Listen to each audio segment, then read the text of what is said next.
À 42 ans, Yannick Giraud a retrouvé un emploi stable, comme chauffeur-collecteur de déchets alimentaires. J'arrive chez un client, par exemple il y a 2 bacs pleins, je prends les 2 bacs pleins et je les change par 2 bacs vides, propres et lavés.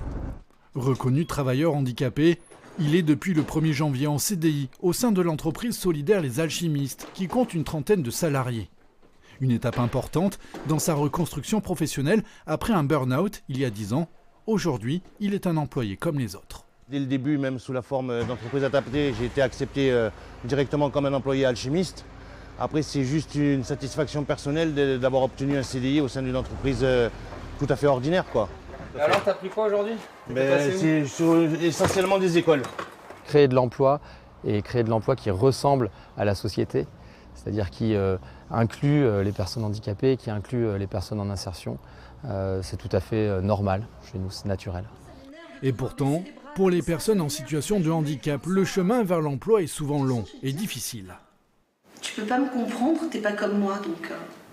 Ouais, je suis pas comme toi, mais moi, cette injustice, ça me va pas du tout, quoi. Ce jour-là, à l'espace Tizot de la Seine-sur-Mer, le handicap au travail s'invite justement sur scène. Pourquoi on devrait souffrir dans l'entreprise? Dans la salle, des chefs d'entreprise et des jeunes venus de plusieurs missions locales, handicapés ou non. Une après-midi de théâtre interactif où le public a son rôle, à l'image de Dylan, 16 ans, autiste Asperger et comédien d'un jour. Faut que tu t'épanouisses, faut que t'en parles là autour de toi, faut être fier de ce qu'on a en plus. C'est une fierté.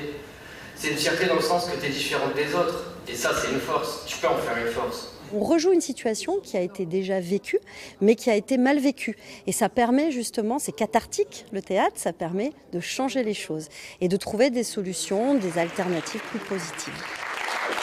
Merci. Oui, ça peut clairement faire changer le regard si tout le monde s'y met, si tout le monde met du sien. On peut avoir une vision différente du handicap et on peut tous avancer main dans la main. Changer le regard, aller au-delà des différences pour une meilleure inclusion professionnelle. C'est l'objectif poursuivi par des associations comme l'ADAPT ou l'AGFIP. Et les effets sont là. En quelques années, le taux de chômage des salariés en situation de handicap est passé de 18 à 12%. C'est bien d'embaucher une personne handicapée, c'est encore mieux si la personne peut avoir un avenir dans la durée dans l'entreprise. Donc on accompagne à la fois la personne concernée, les collaborateurs qui vont travailler avec cette personne et l'employeur. Évitons le risque de rupture, c'est ça qui est important. Et faire en sorte que la compétence efface la différence. En France, le handicap reste la première cause de discrimination à l'embauche.